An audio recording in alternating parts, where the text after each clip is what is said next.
Welcome to Judge It, where we don't just tell stories, we crack them open and spill their secrets. Today's Hidden Tales episode dives into a 2008 murder in Portland that seemed cut and dry. A wife dead, a husband charged. But here's the twist. What if the killer's motive wasn't jealousy, money, or rage, but something so bizarre it'll make you rethink everything? Sarah Ellis was found lifeless in her kitchen, knife in hand, and all eyes turned to her husband, Tom. Was he a monster, or just the easiest target? Let's unravel this tale and see what's hiding in plain sight. Sarah Ellis, 38, was a librarian, quiet, quirky, loved her cats more than most people. Her husband, Tom, 40, was a freelance graphic designer, introverted, kept to himself. They lived in a modest bungalow in Portland's Hawthorne district, the kind of place where neighbors wave but don't pry. On June 15, 2008, that changed. A 911 call came in at 7 a.m. Tom's voice, shaky, "She's gone. There's blood everywhere." Cops arrived to a grim scene. Sarah on the kitchen floor, stabbed 12 times, a bloody knife beside her. Tom sat in the living room, head in hands, no tears, just shock. Portland PD didn't waste time.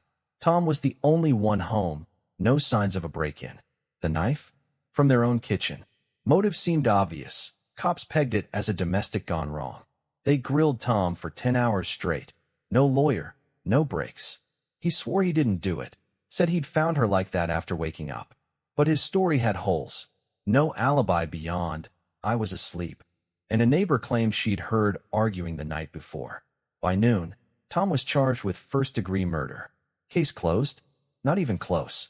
Here's where it gets weird. Sarah wasn't just a librarian. She had a side gig, one nobody talked about. Online forums dug up by a local reporter showed she ran a blog under a pseudonym, Cat Lady Sleuth, where she investigated cold cases as a hobby. Not just any cases, organized crime, mob hits, stuff that gets you noticed by the wrong people. Her last post, dated June 10th, hinted at a big lead tied to a 1990s Portland drug ring. Cops knew, didn't care. They had Tom, their guy. Why dig deeper when the husband's always the bad guy? Let's pause. In 2008, the U.S. saw over 16,000 murders, 60% solved, per FBI stats.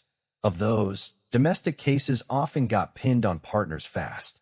DOJ reports show 30% of female murder victims were killed by intimates. Easy narrative, but what if Sarah's death wasn't about love gone sour? What if her blog stirred a hornet's nest? Portland PD's clearance rate that year was 55%, below average. Were they rushing to close this one, or just blind to the bigger picture? Tom's trial was coming, and it was about to get messy. Digging into Sarah's blog revealed more. Cryptic messages from an anonymous commenter, Watcher93, warning her to stop poking around. Last message came June 12th, 3 days before her death. Cops dismissed it as internet noise. But a retired detective, interviewed by the Oregonian in '09, said those drug rings never went away, just got quieter. So who killed Sarah? The man who shared her bed, or a shadow from her digital double life? Let's find out, because this story's got layers you won't see coming. Tom Ellis's murder charge seems like an open and shut case. Wife dead, knife in the kitchen, husband home. But the deeper you dig into Sarah's hidden life, the less anything fits. What if the real killer wasn't driven by passion or greed, but something so off the wall, it'll make your skin crawl? Let's peel back this Hidden Tales mystery, because what's lurking beneath isn't just a crime. It's a puzzle nobody saw coming. Stick around. We're about to flip everything you thought you knew about murder motives on its head. Sarah's blog, Cat Lady Sleuth, wasn't just a hobby, it was a ticking time bomb. Her last post mentioned digging into a 1990s Portland drug ring tied to a string of unsolved hits.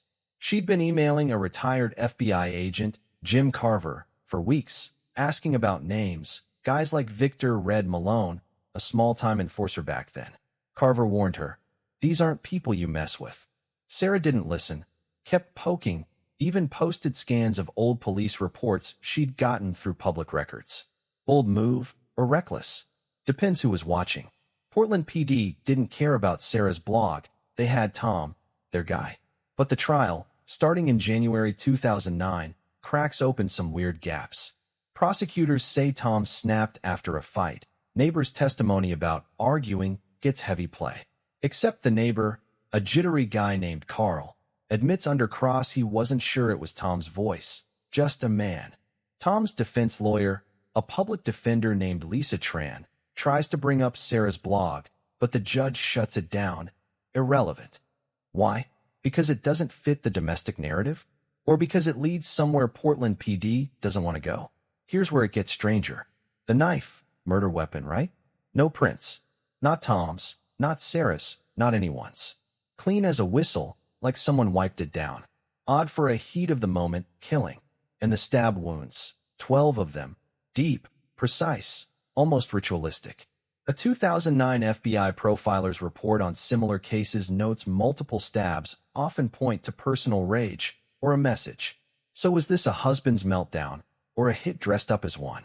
Portland PD's forensic team didn't test for outside DNA, budget cuts, they claimed. Convenient, no? Tom's not helping himself either. He's a mess on the stand, stammering, sweaty, keeps saying he should have known something was wrong. Prosecutors twist it into guilt, juries eating it up. But what if he meant Sarah's obsession with those cold cases? Her laptop, seized as evidence, shows searches for Red Malone and Portland Mob 1990s, hours before her death. An email draft to Carver, unsent, found something big. Meet me. Cops ignored it, said it didn't change their theory. Ever wonder how much gets swept under the rug when the story's already written? Then there's Watcher93, the anonymous commenter on Sarah's blog. Last message. You dig too deep, you don't come up. Sent June 12, 2008, 3 days before Sarah's murder. A techie friend of Sarah's traced the IP years later, linked to a burner phone in Seattle. No name, no face, just a ghost. Portland PD didn't investigate, said it was speculative. But what if Watcher93 wasn't just a troll? What if they were tied to the names Sarah was chasing? In 2008, Portland had 29 unsolved murders, many with rumored mob ties, per Oregonian archives. Coincidence? Tom's trial races to a close. Jury deliberates 10 hours. Verdict, guilty. Life without parole. He's shipped to Oregon State Pen, still swearing he didn't do it. Meanwhile, Sarah's blog goes dark. Domain expires, comments locked. But whispers don't die. A small true crime forum picks up her story in 2010, starts connecting dots PD wouldn't touch. What they find might just rewrite this whole case, if anyone's brave enough to listen. Tom Ellis is locked away for life, convicted of murdering his wife Sarah, but the true crime forum digging into her blog unearths a lead Portland PD buried deep. What if Sarah's killer wasn't driven by domestic rage, but by a motive so bizarre it sounds like fiction? We're diving deeper into this Hidden Tales mystery, because what's coming next isn't just a twist, it's a whole new game. Buckle up, the truth might be stranger than any courtroom drama you've ever seen. It's 2011, 3 years after Tom's conviction, and a small online group, Justice for Sarah, starts dissecting her blog posts. They find a pattern. Sarah wasn't just chasing cold cases for kicks. She was closing in on a name tied to Portland's underground, Victor Red Malone. Her last blog entry mentioned a source who claimed Red ordered hits in the 90s to silence snitches. Sarah had a scanned photo of Red from a 1992 arrest, grainy, but distinct, bald, scar on his cheek, cold eyes. The group tracks down her source, an ex-con named Danny Price, who agrees to talk.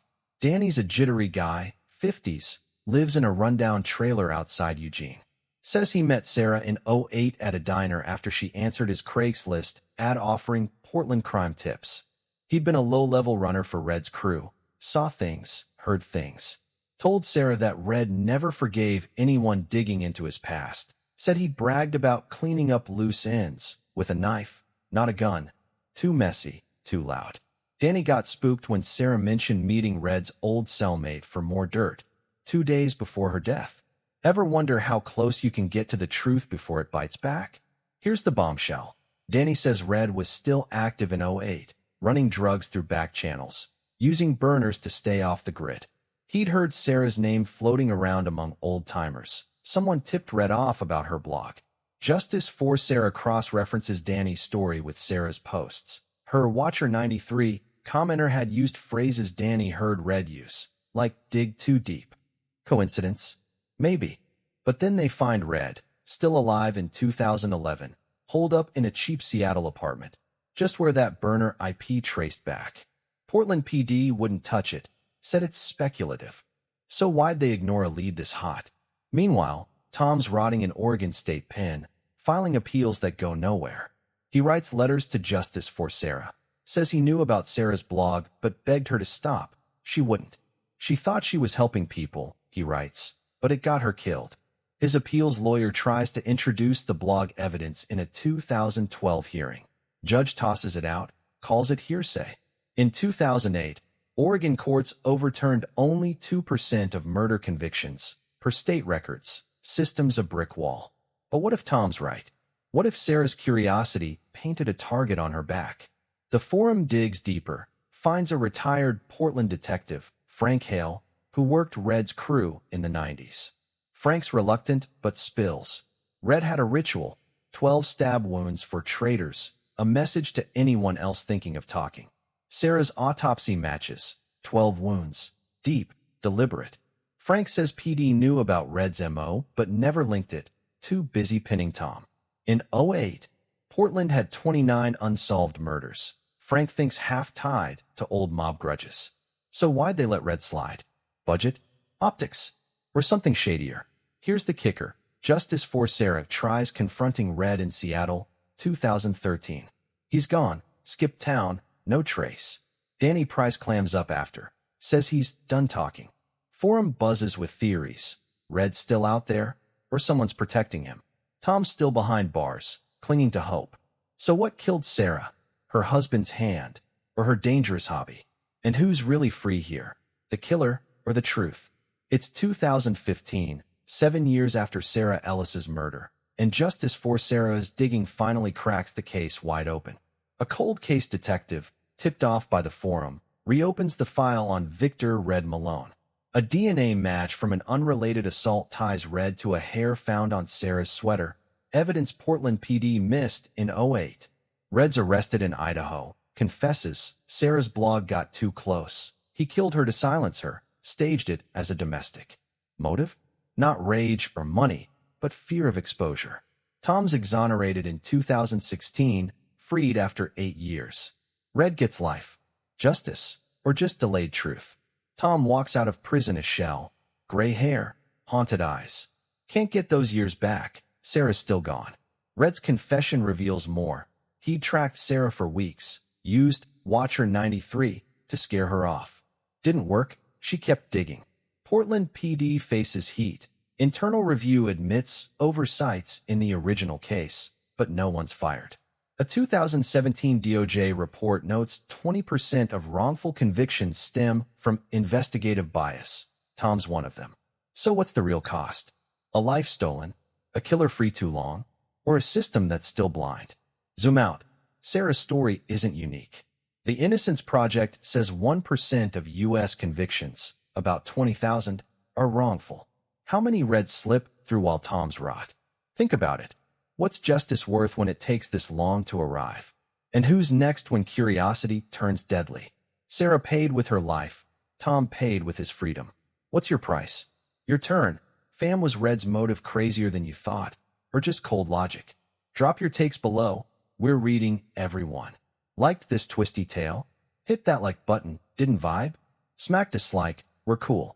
Subscribe and ring the bell for more hidden tales on Judge It. Next week's story's wilder. Promise. Share this with a true crime junkie. Keep digging. Stay sharp. See you soon.